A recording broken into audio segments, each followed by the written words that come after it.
इयत्ता 9वीच्या सर्व विद्यार्थ्यांना स्वागत आहे. आपण इतिहास चा जो 9वा धडा आहे, सॉरी इयत्ता 9वीचा जो दुसरा धडा आहे, भारत 1960 नंतरच्या जे काही घडामोडी आहेत याचा भाग 2 आज आपण अभ्यासणार आहोत. या पाठामध्ये आपण आतापर्यंत 1960 1960 नंतरनं 1970 1970 ते 1966 ते 1970 या कालखंडामध्ये जे प्रधानमंत्री आहेत इंदिरा गांधीजी यांचा कालखंड पाहिला. त्याच्या अगोदर पंडित जवाहरलाल नेहरू यांचं कारकीर्द आपण पाहिलं होतं. पंडित जवाहरलाल नेहरू एक कशाचे जनक आहेत रे? लक्षात असेल तर कमेंट बॉक्समध्ये टाका. ज्यांनी आपलं पहिलं पार्टचा व्हिडिओ पाहिलेला नाही त्यांनी काय करा, युट्यूबला जाऊन तुम्ही पहिला पार्ट पाहू शकता.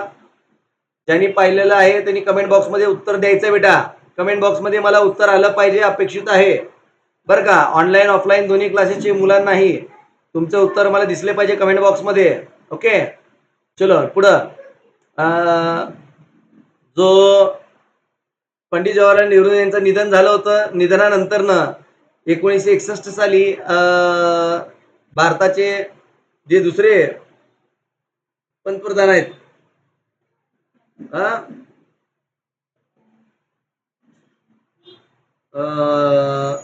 कधी त्यांचं हे मृत्यू झालता पंडित जवाहरलाल नेहरू यांचा मृत्यू हे 1965 मध्ये 1964 मध्ये. बरोबर.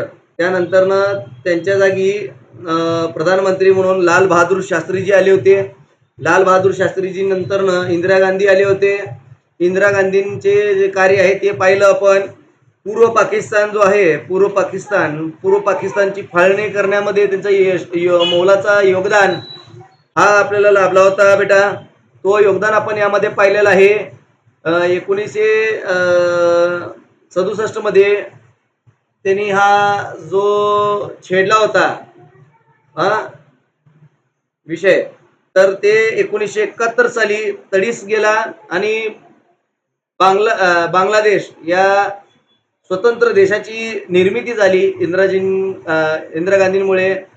त्या एका गोष्टीमुळे भारतामध्ये आणीबाणीची परिस्थिती आली होती. त्यामुळे त्यांना सत्तेमधनं खाली उतरावं लागलं होतं, पाय उतार करावं लागलं होतं. त्यांचा दारुण पराभव झाला होता. विरोधी पक्षाचे सर्व नेते जनता दल ही पक्ष स्थापन करून त्यांनी निवडणुकीला सामोरे गेले. 1971 मध्ये इलेक्शन झाले भारतामध्ये आणि त्यानंतरनं काही अल्प काळापर्यंत दोन विविध जनता दलाचे जे प्रधानमंत्री आहेत ते प्रधानमंत्री पदावरती आले होते. त्यानंतरनं लगेच आपले जे भारताचे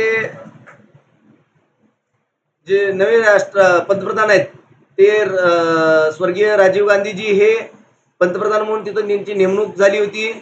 त्यांच्या कार्यकाळामध्ये अर्थव्यवस्था, विज्ञान आणि तंत्रज्ञान या शाखेमध्ये खूप मोलाचे योगदान ठरले, हे आपण पाहिलं होतं.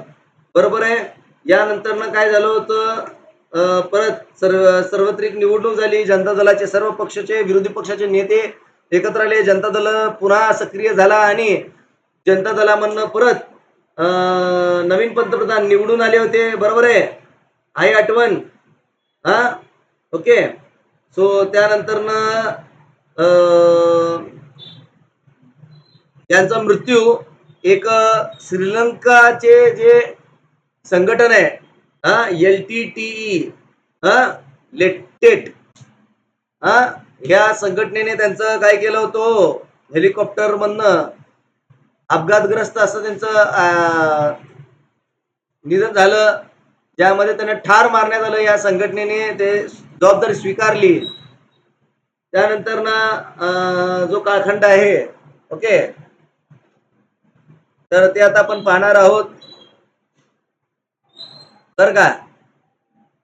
त्यानंतर 1980 मध्ये काश्मीरमध्ये झालेला असंतोष आणि त्यांच्यामुळं काश्मीरी पंडितांना तिथून निघून जाण्यास भाग पाडले. बरोबर आहे. इथपर्यंतचा आपण अभ्यास या पाठामध्ये भाग 1 मध्ये आपण केलेला होता. ज्यांनी अजूनपर्यंत भाग 1 पाहिलेला नाहीये अशा माझ्या सर्व विद्यार्थ्यांना मी विनंती करतो की बाबा बेटा तुम्ही भाग 1 जो आहे तो एकदा कृपया करून तुम्ही पाहून घ्या. ओके. जर तुम्ही चॅनलला नवीन असाल तर त्यांना त्यांनी आपल्या चॅनलला सबस्क्राईब करून घ्या, लाईक करा, शेअर करा. तुमच्या इतर मित्रांनाही जे इन्फॉर्मेशन आहे आपल्या व्हिडिओचा तो त्यांना शेअर करा आणि त्यांनाही आपला हा व्हिडिओ पाहायला लावा, जेणेकरून एक चांगली माहिती त्या तुमच्या मित्रापर्यंत पोहोचेल. बरं का. आता आपण बघणार आहे 1991 नंतरचे जे काही बदल आहेत ते आपण आता या पाठामध्ये पाहणार आहोत रे बेटा. बरं का. तर जगाच्या आणि भारताच्या इतिहासात 1991 हे वर्ष महत्वपूर्ण बदलांचे ठरले. बरं का. हा. जगाच्या आणि भारताच्या इतिहासात 1991 हे वर्ष महत्वपूर्ण बदलांचे ठरले, कारण सोव्हिएत रशियाचे म्हणजे सोव्हिएत युनियन, काही पुस्तकामध्ये सोव्हिएत युनियन दिले असेल, जुन्या पुस्तकात युनियन आहे आणि नवीन पुस्तकात रशिया आहे. सोव्हिएत रशियाचे या सुमारास विघटन झाले आणि जगातील शीतयुद्ध संपले. बघा 1991 ला जगामध्ये सगळं शीतयुद्ध शांत झालं होतं, कारण 1991 ला रशियाचा जो विविध 16 देश आहेत त्यांना एकदमच अमेरिकेने नाटो या संघटनेचा वापर करून UN काउन्सिलच्या अधिपत्याखाली त्यांनी 16 देशांना स्वतंत्र केलं. जे आज तुम्ही युक्रेन आणि रशियाचा जो युद्ध पाहताय, हा जो महायुद्ध चालू आहे तो हा यामुळे चालू आहे कारण हा युक्रेन हा अगोदर रशियाचा एक अविभाज्य घटक होता, त्याचा एक राज्य होता. ओके. आपण एक हे बघितलं होतं, सिक्कीम हा आपल्या देशामध्ये काय केला होता हो, आला होता, बरोबर आहे. तो अगोदर आपल्या देशाचा भाग नव्हता आणि तो आपल्या देशाचा एक घटक राज्य म्हणून त्याला मान्यता दिली गेली. ओके. आणि त्याला राज्याची मान मिळाला आणि तो स्वतंत्र राज्य एक स्वतंत्र राज्य म्हणून आपल्या भारत देशामध्ये त्याला सामील करण्यात आलं. बरोबर आहे. इथपर्यंत आता आपण अभ्यास मागील केलं होतं. तसं युक्रेनचा सुद्धा काय झालं, स्वतंत्र देश म्हणून या अमेरिकेने त्यावेळेस हे संबोधित केलं आणि त्याला घोषित केलं. बरं का. तर 1991 ला का महत्वाचं आहे भारत आणि जगासाठी, तर शीतयुद्ध संपलं होतं आणि रशियाचे सुमारास विघटन झाले होते. बरं का. भारतात PV नरसिंहराव यांच्या नेतृत्वाखाली शासनाने भारतीय अर्थव्यवस्थेत अनेक बदल घडवून आणले. यांचं नाव नीट लक्षात ठेवा, PV नरसिंहराव. जर तुम्ही बँकेचे कोणतेही एक्झाम देणार असाल, रेल्वे बोर्डाचे कोणतेही तुम्ही अकाउंटंट पोस्टचे एक्झाम देणार असाल, तर तुमच्यासाठी हे सर्वात महत्वाचं नाव आहे, PV नरसिंहराव. किंवा तुम्ही गव्हर्नमेंटचे MPC UPC चे कोणतेही सेल्स टॅक्स किंवा टॅक्स वगैरे इन्कम टॅक्स देणार असाल, आयकर विभागाचे देत असाल, टॅक्स देत असाल, तर तुमच्यासाठी हा नाव फार महत्वाचं आहे. त्यांनी केलेलं जो काही कार्य आहे त्या कालखंडातलं जे काही नियम आहेत, ते जे काही बदल आहेत ते जाणून घेणं लय महत्वाचं आहे MPC UPCच्या पर्स्पेक्टिव्हने. बरं का बेटानो. हे फक्त नवीचा अभ्यासच नाही, तर हा तुम्हाला MPC UPC पण मी तयार करतो बेटा फ्रीमध्ये. बरं का. तर तुम्हाला आवडत असेल ही माझी पद्धत, जर तुम्हाला भावी अधिकारी बरोबर घडवण्याबरोबर तुमचं नवीचं भविष्य पण घडवण्याचं असं कार्य जर वाटत असेल की या चॅनल मार्फत होत असेल, तर प्लीज आपल्या चॅनलला लाईक करून शेअर करून सबस्क्राईब करायला विसरू नका. 1996 ते 1999 ते 1999 या काळात भारताच्या लोकसभेत कोणत्या पक्षाला स्पष्ट बहुमत मिळालेले नाहीये. बरं का. 1966 ते 1999 या कालखंडात एकाही राज्य पक्षाला किंवा एकाही केंद्रशासित पक्षाला स्पष्ट बहुमत नव्हता रे.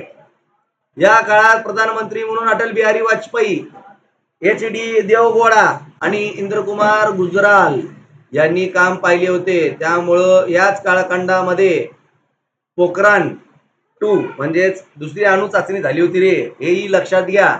जे तुम्ही आता जॉन अब्राहमचं पिक्चर पाहिलंय पोखरान 2, ओके, यांच्याच नेतृत्वाखाली झालं होतं रे, हे लक्षात ठेवा. अंतिमतः 1999 मध्ये भारतीय जनता पक्षाच्या नेतृत्वाखाली बघा आता आली आहे भारतीय 1999 साली भारतीय जनता पक्षाच्या नेतृत्वाखाली राष्ट्रीय लोकशाही आघाडीची सरकार सत्तेवर आले आणि अटल बिहारी वाजपेयी भारताचे प्रधानमंत्री झाले. येतंय का लक्षात? हा. तर अटल बिहारी वाजपेयी 1999 ला यांनी ना भूतो ना भविष्य असा हा बहुमताचा आकडा भारतीय जनता पार्टीसाठी घडून आणला होता. पण जर असे बहुमूल्य आकडे जर आपण पाहिले, पंडित जवाहरलाल नेहरू यांच्यानंतर राजीव गांधी, आणि राजीव गांधी नंतर जो असा आकडा आहे तो अटल बिहारी वाजपेयी, आणि नुकतेच जे आपले सध्याचे पंतप्रधान आहेत तर माननीय नरेंद्र मोदीजी यांच्या नेतृत्वाखाली भारतीय जनता पार्टीने सुद्धा हा बहुमूल्य आकडा गाठलेला आहे बरं का. असा बहु स्पष्ट आकडा गाठणं हे फार चॅलेंजिंग आहे. आणि त्या काळामध्ये अटल बिहारी वाजपेयी हे बैलगाड्यावरनं बरं का, राजपथ पासून ते आपल्या लोकसभेपर्यंत बैलगाड्यावरती आले होते. आणि त्याने बैलगाड्यावरती येण्याचं कारण त्यांनी शेतकऱ्यांसाठी जे योगदान, जे कार्य त्यांनी त्यावेळेस जे मांडले होते, हा घोषणा जे मांडले होते की आम्ही हे तुमच्यासाठी करू, आश्वासनं, आणि शेतकऱ्यांसाठी ते इलेक्शन समर्पित होतं. बळीराजा असं त्याचं थीम होतं. त्यानुसार त्यामुळं त्यांनी बैलगाड्यावरती येणं पसंती दिली, ना की अँबॅसेडर या कारमध्ये. अटल बिहारी वाजपेयी यांनी पाकिस्तानबरोबर संवाद साधण्याचा प्रयत्न केला, परंतु यश आले नाही. खूप प्रयत्न केला त्यांनी बरं का.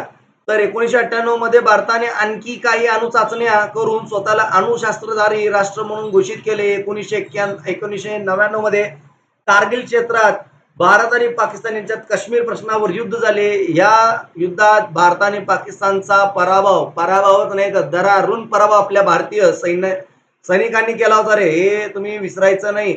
हा खूप महत्वाचा आहे. कारगिल युद्धामध्ये इतके आपले जवानांचा आहुती, इतकं रक्त त्या हिमालयाच्या पावन धर्तीवरती झालेलं आहे की अक्षरशः बर्फाला सुद्धा लाल रक्त, जसं हल्दी घाटीमध्ये आज सुद्धा गेल्यानंतर तुम्हाला रक्त ते दिसतं, तसं त्या काळामध्ये जे युद्ध झालं होतं त्यामध्ये आपल्या सैनिकांचं रक्त, त्यांची आहुती गेली होती.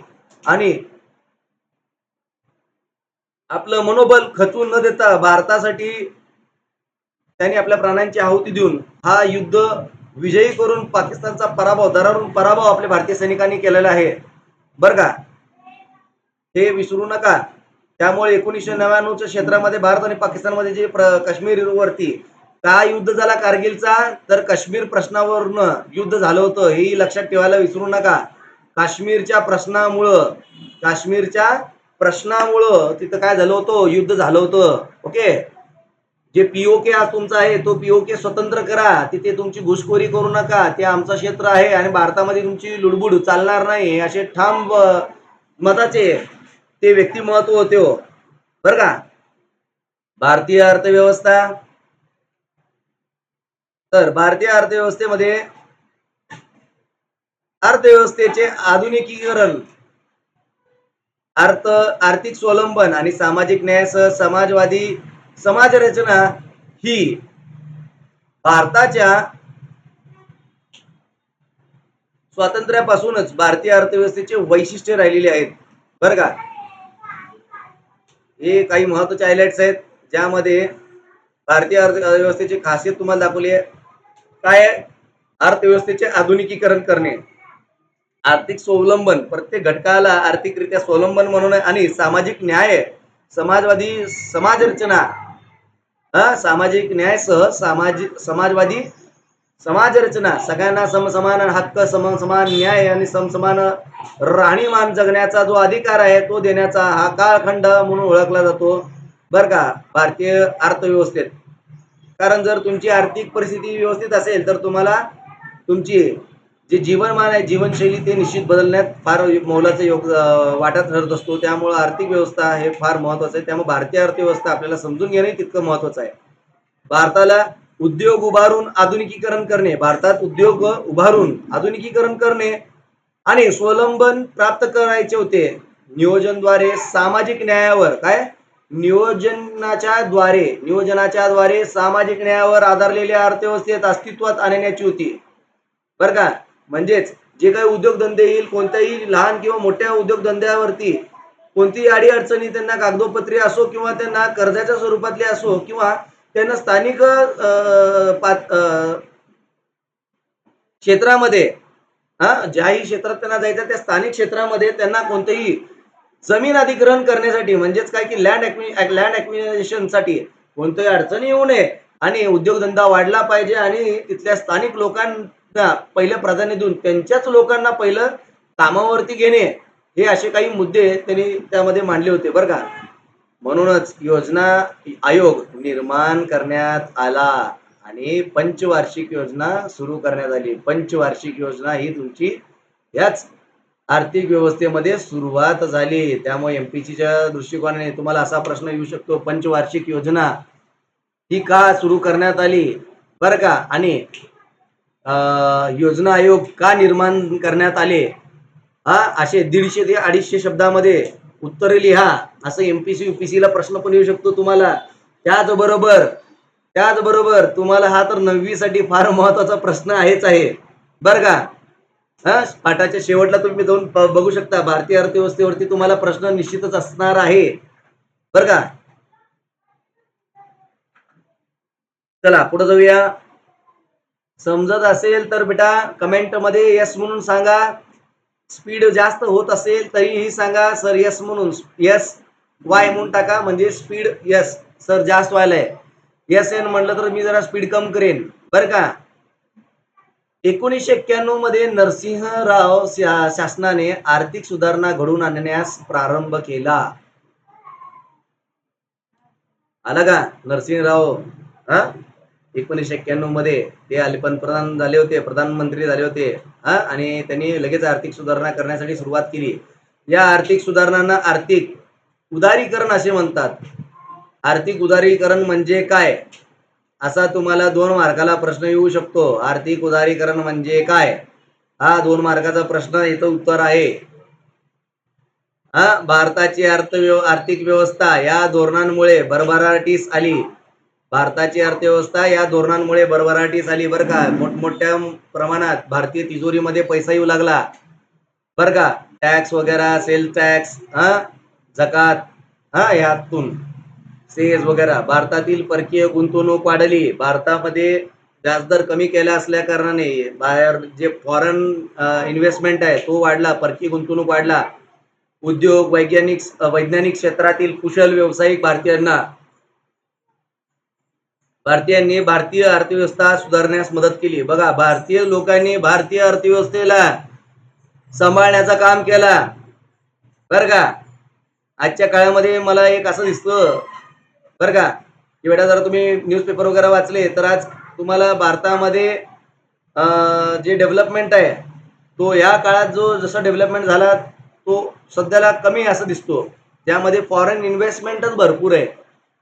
इंडियन माणसांचं इनोव्हेशन स्किल्सच नाही आहे. तुम्ही जर स्किल शिकले नाही तर तुम्हाला काही करता येत नाही. त्यामुळे तुमचे स्किल्स अपग्रेड करण्यासाठी Kedar coaching classes and computer learning इन्स्टिट्यूटमध्ये आपल्या एआयचे स्किल्स आपण हा कोर्स लॉन्च केलेला आहे. MS ऑफिसचा कोर्स, प्रोफेशनल कोर्स लॉन्च केलेला आहे आणि ॲडव्हान्स एक्सेल, टॅली, प्राईम असे आपण कोर्सेस लॉन्च केलेले आहेत बेटा. ज्यांनाही आपले स्किल्स एनहान्स करून त्यांना चांगलं अपग्रेड करून घ्यायचं आहे तर बेटा तुम्ही प्लीज आमच्या डिस्क्रिप्शन बॉक्समध्ये जावा. आमचा कॉन्टॅक्ट नंबर आहे, तिथे तुम्ही आम्हाला कॉन्टॅक्ट करून इतर स्किल्सबद्दल माहिती घेऊ शकता. ओके. सो अर्थव्यवस्था सुधारण्यास मदत केली. तर माहिती तंत्रज्ञान क्षेत्रातील उद्योजकांनी रोजगाराच्या नव्या संधी निर्माण केल्या बरं का. माहिती तंत्रज्ञानाच्या क्षेत्रातील उद्योगांनी काय केले, याला IT आपण म्हणतो, इन्फॉर्मेशन टेक्नॉलॉजी. IT कंपन्या भारतात आल्या. मुंबईत IT कंपन्या आल्या, दिल्लीमध्ये नोएडा येथे, ग्रेटर नोएडा येथे तुमच्या IT कंपन्या आल्या. चेन्नई आणि तुमचे जे बेंगलुरू आहे इथे मोठ्या प्रमाणात तुमचे IT कंपन्या आल्या. कोलकातामध्ये IT कंपन्या आल्या. त्याच्यामुळं भारतात एक परकीय गुंतवणूक IT कंपनीचे, अमेरिकन कंपनीचे आले असल्या कारणाने भारतामध्ये भरभराट येऊ लागली आणि भारताचा विकास हा एका वंदे भारत ट्रेन सारखं पुढं सुसाट निघाला बरं का. त्या काळात अजूनही आपण बुलेट ट्रेनची आशाच करतोय, ती स्पीड आपल्याला अजून भारताला मिळालेली नाही आहे, पण वंदे भारत मिळालेला आहे. त्यामुळे ठीक आहे, जो है सो खुश है, इसी में खुशी मनाओ और आगे बढ़ो बेटा, स्किल्स अपग्रेड करो और आगे चलो. तर 1991 नंतरच्या बरं का, 1991 नंतर झालेल्या या बदलांचे वर्णन जागतिकीकरण असे केले जाते. जागतिकीकरण बरं का.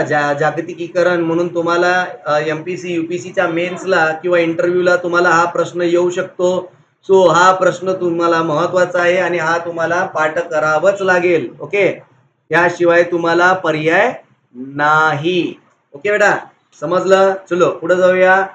विज्ञान व तंत्रज्ञान आता अभ्यासणार आहोत. भारताने स्वलंबनासाठी जे प्रयत्न केले त्यात दोन महत्वाच्या घटनांचा समावेश करता येईल. 1965 मध्ये सुरू झालेले हरित क्रांतीचे जनक डॉक्टर एम.एस. स्वामीनाथन यांच्याच नावाने एक आयोग स्थापन करण्यात आलं होतं हरित क्रांतीसाठी, जे शेतकऱ्यांसाठी फार महत्वाचं आहे. कृषी या क्षेत्रासाठी महत्वाचं आहे. त्या आयोगाचं नाव आहे डॉक्टर एम.एस. स्वामीनाथन आयोग. Doctor M S. स्वामीनाथन आयोग हा मरेपर्यंत नाव विसरू नका. एमपीसी, यूपीसी आणि तुमचे स्कॉलरशिप, एमटीएस, एनटीएस, ऑलिम्पियाड या एक्झामसाठी हा नाव खूप महत्वाचं आहे. हे नावाला विसरायचं नाही बेटा, बरं का. हरित क्रांतीचे जनक डॉक्टर एम.एस. स्वामीनाथन हे होते. हरित क्रांतीचे जनक कोण होते हो? एम.एस. स्वामीनाथन हे होते, बरं का. त्यांनी नव्या शास्त्रीय तंत्राचा वापर करून नवीन शास्त्रीय तंत्राचा वापर करून अन्नधान्याचे उत्पादन वाढवले, बरं का. डॉक्टर वर्गीस कुरियन यांच्या दूध उत्पादनातील सहकारी चळवळी प्रयोगाने भारतात दूध उत्पादनाचे मोठे प्रमाण वाढले. त्यामुळे याला धवल क्रांती असे म्हणतात आणि धवल क्रांतीचे जे जनक आहेत ते तुमचे डॉक्टर वर्गीस कुरियन यांचा अभिमानाने नाव घेतलं जातं. डॉक्टर वर्गीस कुरियन यांचं नाव हे दूध उत्पादनात खूप मौलाचा नाव आहे. धवल क्रांती म्हणून याला नाव दिलेलं आहे. दूध उत्पादन, बर का. दूध उत्पादन आणि दुधाचे जे विविध प्रोडक्ट्स आहेत, वस्तू आहेत, ते मिळायला लागले. अगोदर दूध, दही हे फक्त असं गवई किंवा दूध डेअरीमध्ये मिळत होते. नंतर पॅकेटमध्ये आले. जसे की तुम्ही जाणताच, मी सोलापूरला बिलॉंग करतो, तर आमच्या इथं दूध पंढरी नावाची एक सहकारी शाखा इथं संस्था निर्माण करण्यात आली, ज्यातून सुगंधी दुधजन्य पदार्थामध्ये पनीर, खवा, पेढे आणि दही असे विविध पदार्थ तिथे आपल्याला मिळू लागले, बरं का. आता आपण जाणून घेऊया अणुशक्ती आणि अवकाश संशोधनाच्या क्षेत्रातही भारताने अधिक प्रगती केली. डॉक्टर होमी बाबा यांनी भारतातील अणुशक्ती कार्यक्रमाचा पाया घातला, बरं का. तर भारतामध्ये जे काही आज अणुप्रगती झालेली आहे, ते अणुप्रगती हे कुणामुळे झालेली आहे? तर ते झालेली आहे डॉक्टर होमी बाबा यांच्यामुळे. कुणामुळे झालेली आहे? डॉक्टर होमी बाबा. हे नाव विसरायचं नाही. ओके, असे नावं पाठ करायचे आहेत. तर अणुशक्तीचा वापर आपण कशासाठी केली आहे? वीज निर्मिती, औषधे म्हणजे जे कॅन्सरजन्य औषधे आहेत त्याच्यासाठी आपण वापर केलेला आहे. संरक्षण यासारख्या संरक्षण यासारखे शांततेच्या कारणासाठी करण्यावर भारताचा भर होता. अवकाश, बरं का. कशासाठी आपण हे निर्मिती केली होती अणुशक्तींचा, ते तुम्ही हायलाइट केले पिवळ्यामध्ये, बरं का. अवकाश तंत्रज्ञानातही भारताने भरीव कामगिरी केली आहे. 1975 मध्ये आर्यभट्ट हा पहिला उपग्रह अवकाशात सोडण्यात आला, बरं का. काय 1975 मध्ये आर्यभट्ट हा पहिला उपग्रह अवकाशात सोडण्यात आला. आज भारताकडे एक यशस्वी अवकाश कार्यक्रम असून त्या अंतर्गत अनेक उपग्रह अवकाशात सोडले आहेत. दूरसंचार क्षेत्रातही प्रगती झालेली आहे, बरं का. याला मी काय करतो? पिंक कलर करतो, बरं का. तर आर्यभट्ट 1975 मध्ये अवकाशयान आपण पाठवलं होतं. हा नाव विसरायचं नाही, ज्याने आपल्याला अवकाश या क्षेत्रामध्ये खूप सारी प्रचंड विकास प्रगती करण्यात आलेली आहे. सो हा आहे तुमचा केदार, बरं का. आपला हा केदार आहे. तर याला ओळखताच. लुक ॲट द कॅमेरा बेटा, से हाय.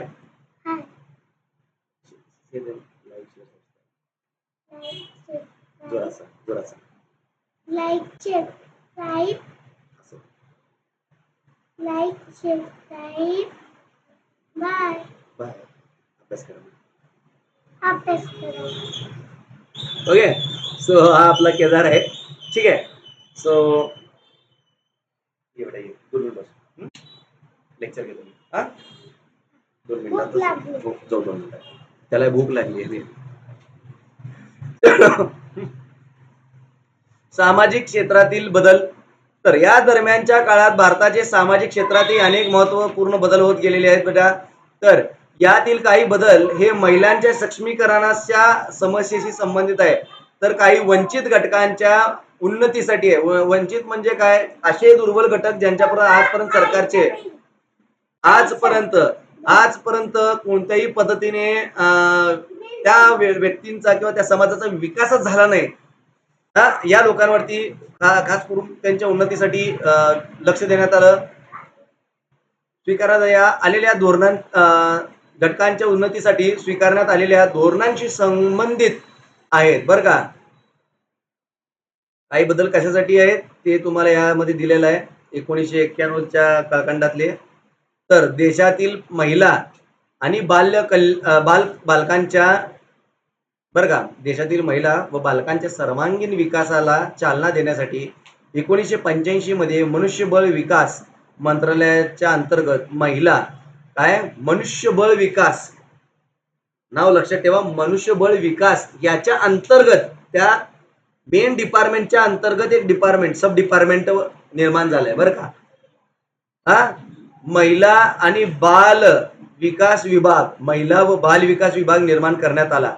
स्त्रियांना सामाजिक न्यायाची हमी मिळावी आणि योजनांचा कार्यवाहीस मदत व्हावी म्हणून जे कायदे करण्यात आले त्यात हुंडा प्रतिबंध कायदा, समान वेतन कायदा यांचा समावेश होतो. 73व्या आणि 74व्या संविधान दुरुस्तीने स्थानिक संस्थांमध्ये स्त्रियांसाठी राखीव जागा ठेवण्यात आल्या बरं का. आता हे सगळं जे काय आहे मी याला काय करतो, हिरवा रंग देतो आणि त्यातल्या त्यात जे महिला व बाल विकास विभाग जो तयार केलेला आहे बरं का, महिला व बाल विकास विभाग जो तयार केलेला आहे बेटा, त्या विभागामध्ये काय काय महत्वाचे होते तर त्यात हुंडा प्रतिबंध कायदा, समान वेतन यांचा समावेश होता बरं का. ठीक आहे. हा एक लाल कलर करतो मी पुन्हा. आणि इथं 74व्या आणि 73व्या आणि 74 याच्यामध्ये जे स्थानिक संस्था आहेत त्यामध्ये नगरसेवक, नगरसेविका, सरपंच, उपसरपंच, आमदार, खासदार या अशा जे काही इलेक्शन्स आहेत त्याच्यामध्ये स्त्रियांना सुद्धा राखीव जागा देण्यात आली आहे बेटा. हे स्त्रियांसाठी फारच महत्वाचं आहे आणि युपीसीच्या दृष्टिकोनाने सुद्धा ते हा तितकाच महत्वाचा आहे. ठीक आहे.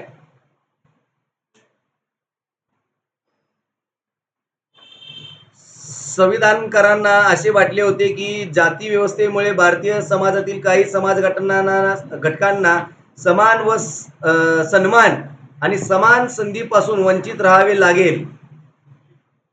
या समस्येवर उपाय शोधण्यासाठी 1953 मध्ये काकासाहेब कालेलकर आयोग बरं का, काकासाहेब कालेलकर आयोग स्थापन करण्यात आला. 1987 मध्ये बीपी मंडल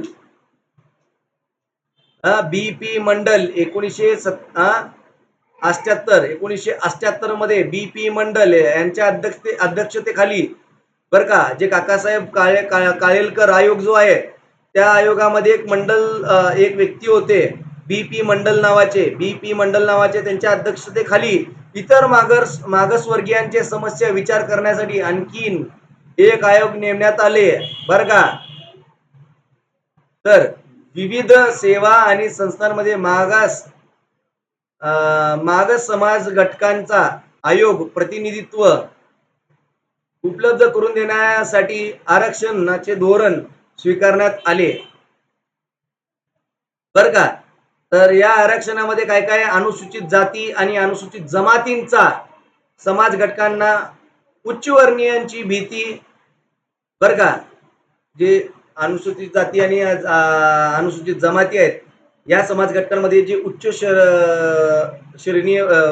उच्चवर्णीयचे जे लोक आहेत समाजामध्ये त्यांची जी भीती आहे, त्यांच्यावरनं होणार जी हिंसा आहे किंवा त्यांच्यामुळे होणार जे काही दडपशाही आहे यांच्यापासून मुक्तता मिळावी मुक्त राहून प्रतिष्ठेने आणि आत्मसन्मानाने जगता यावे म्हणून 1989 मध्ये शासनाने अत्याचार विरोधी अॅट्रॉसिटी कायदा सहमत केला. अॅट्रॉसिटी कायदा का पारित करण्यात आले, अॅट्रॉसिटी का जन्माला आला, अॅट्रॉसिटी कायदा, अत्याचार विरोधी कायदा हा का तयार झाला, बर का, तो पूर्ण या पॅराग्राफ मध्ये दिलेला आहे. इथून इथून संविधानकारांपासून तो हा इथपर्यंत आहे, बर का. हा इथपर्यंत काय पूर्ण तुमचा उत्तर आहे रे, हे लक्षात ठेवा.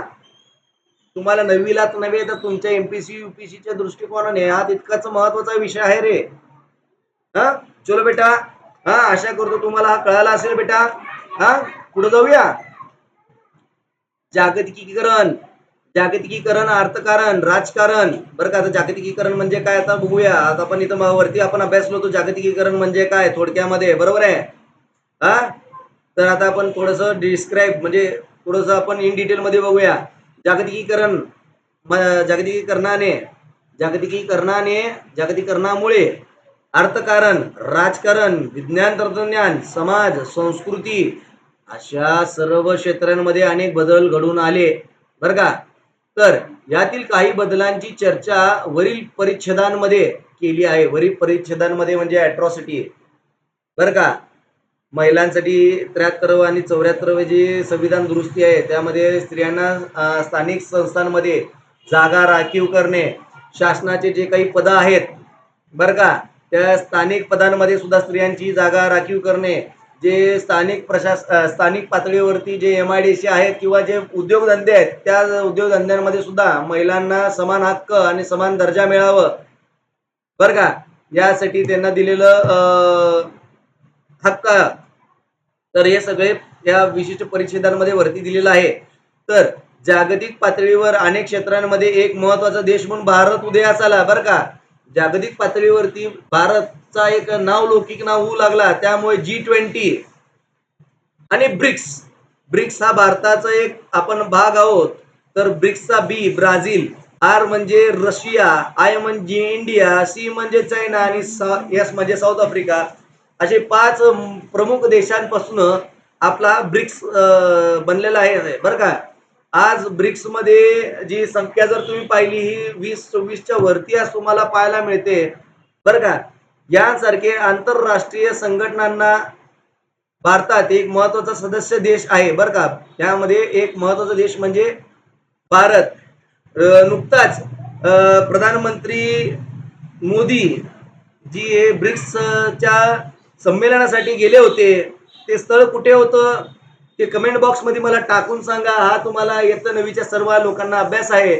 आणि त्या ह्याच्यामध्ये एक नवीन नोट डिक्लेअर केली गेली ब्रिक्स संस्थेकडनं. जसं अमेरिकेचा डॉलर आहे तर अमेरिकेच्या डॉलरला जी किंमत आहे, मूल्य आहे, त्याचं कमी करून एक ब्रिक्सला परकीय चलन, एक ऑप्शन, अल्टरनेट ऑप्शन म्हणून, आणि जे काही आर्थिक व्यवहार आहे जे परराष्ट्र देशामध्ये केलं जातं एकमेकांबरोबर, तर ते नोट म्हणून समोर आलं. आणि त्याच्यामध्ये आपल्या भारतीय कल्चर म्हणजे भारतीय जे आपली संस्कृती आहे तर त्या संस्कृतींचं फोटो च्या स्वरूपामध्ये त्यामध्ये देण्यात आलेलं आहे, बरं का. तर ते नोट तुम्ही गुगल करून आज बघून घ्या आणि ती जे ठिकाण आहे ते मला तुम्ही कमेंट बॉक्स मध्ये सांगायचं आहे, बरं का. ते तुम्हाला होमवर्क आहे. तर दूरसंचार तंत्रज्ञानाच्या क्षेत्रातील एक महत्वाची क्रांती म्हणजे भारताने अनुभवली आहे, बरं का. जे काही तुम्ही आज टेलिफोन वगैरे जे बघताय किंवा इंटरनेट वगैरे जे बघताय किंवा जे आज तुम्ही DTH वगैरे जे पाहताय किंवा केबल जे पाहताय, तर आज या क्रांतीमुळे दूरसंचार तंत्रज्ञानाच्या सहाय्यानेच आज हे पॉसिबल झालेलं आहे, बरं का. BSNL, MTNL हे दूरसंचार तंत्रज्ञानाचे काही प्रोडक्ट्स आहेत, बरं का. तर भ्रमणध्वनी म्हणजे मोबाईल आणि आंतरजाळ म्हणजे इंटरनेट, उपग्रहावर आधारित दूरसंचार सेवा संपूर्ण भारतभर पसरलेल्या आहेत, बरं का. सॅटेलाइट वरून आपण बघतो ना गुगल मॅप वगैरे, तर हे त्याचे उदाहरण आहेत. राजकीय क्षेत्रातील एक स्थिर लोकशाही कशी यशस्वीरित्या कार्य करत आहे हे भारताने जगाला दाखवून दिलेले आहेत. त्यामुळं भारताचं नाव हे अभिमानाने पूर्ण जागतिक देशामध्ये घेतला जातो. आणि जगामध्ये कुठेही संकट उद्भवलं असेल तर भारताकडे फार आशेने पाहिलं जातं की भारत हा शांततेप्रिय देश आहे आणि भारत हे युद्ध थांबवण्यामध्ये खूप याचं मोलाचं योगदान आहे, जागतिक योगदान आहे. त्याच्यामुळं ही भारत ही महात्मा गांधींची भूमी, भारत हा गौतम बुद्धांची भूमी म्हणून ओळखली जाते. त्यामुळे शांततेचं उदाहरण आपल्या भारतातनं दिलं जातं. त्याच्यामुळे भारताचं फार अभिमानाने नाव फक्त शांतीसाठी नाही, तर विकासासाठी, विविध विज्ञान तंत्रज्ञानाच्या क्षेत्रामध्ये केलेल्या प्रगतीसाठी भारताचं ओळख आज जगामध्ये आपण पाहायला मिळते बरं का. याचा परिणाम म्हणून भारतीय लोकांच्या आणि विशेषतः लोकांच्या जीवनशैलीत खूप बदल झालेला आहे बरं का. याच्यामुळे भारतीय भारतीय जे लोक आहेत, तुम्ही या सर्व लोकांमध्ये खूप बदल झालेला आहे. हे बदल त्यांच्या विषयिक सवयी, पोशाख, भाषा, समजुती यातून दिसतात. बरोबर आहे. आज जर तुम्ही व्यवस्थित शिकलात, चांगलं जॉब मिळालं, उद्या जर तुम्ही आज तुम्ही 9वीत आहे. येणाऱ्या 9 वर्षानंतर ज्यावेळेस तुम्ही तुमचं शिक्षण पूर्ण करून एका कंपनीमध्ये ज्यावेळेस जॉबला लागाल किंवा गव्हर्नमेंटमध्ये तुम्ही ज्यावेळेस जॉबला लागाल, तुम्हाला ज्यावेळेस त्याची पगार वगैरे तुम्हाला उच्च श्रेणीची जे पगार तुम्हाला मिळेल, त्यामुळे तुमची जी जीवनमान, आज जी तुमची खडतर जीवनमान आहे, तो त्याच्यामध्ये जे काही बदल दिसेल, हे कशामुळं? तर त्या शिक्षणामुळेच होतो. त्यामुळे डॉक्टर बाबासाहेब आंबेडकरांनी म्हणलेलं आहे, एज्युकेट, एज्युटेट बरं का, आणि एलिव्हेट. हे जो त्यांनी कानमंत्र दिलेले आहे, ते फक्त एकाच समाज घटकासाठी नाही, तर आपल्या सर्व भारतामध्ये पसरलेले जे विविध समाज आहेत, समाजात प्रत्येक व्यक्ती आहे, त्या सगळ्यांसाठी सांगितलेलं बेटा, तुमचा विकास हा शिक्षणाने होऊ शकतो. तर शिक्षण व्यवस्थित शिका आणि स्किल्स अपग्रेड करा. तर पुढील पाठात आपण भारतातील पुढील काही अंतर्गत आव्हानांचा अभ्यास करणार आहोत बरं का. ठीक आहे. सो इथपर्यंत हा धडा होता. आशा करतो की तुम्हाला धडा कळाला असेल तर कमेंट बॉक्समध्ये येस म्हणून टाईप करा. काही डाऊट्स असतील तर कमेंट बॉक्समध्ये तुमचे कमेंट शेअर करा, डाऊट शेअर करा. मी तुमच्या प्रत्येक डाऊटला उत्तर देण्यासाठी मी कटिबद्ध आहे. ओके. सो कमेंट बॉक्समध्ये तुमचे जे काही कमेंट्स सांगा, काही सजेशन असतील तर तेही सांगा बेटा. ओके. सो भेटूया उद्याच्या लेक्चरमध्ये. ज्यांनी अजूनपर्यंत आपल्या चॅनलला सबस्क्राईब केलं नाही बेटा, प्लीज प्लीज बेटा चॅनलला सबस्क्राईब करा, लाईक करा आणि शेअर करायला मात्र विसरू नका. ओके. सो भेटूया नेक्स्ट लेक्चरमध्ये. तोवर मला रजा द्या. चला बाय. अभ्यास करत राहा रे.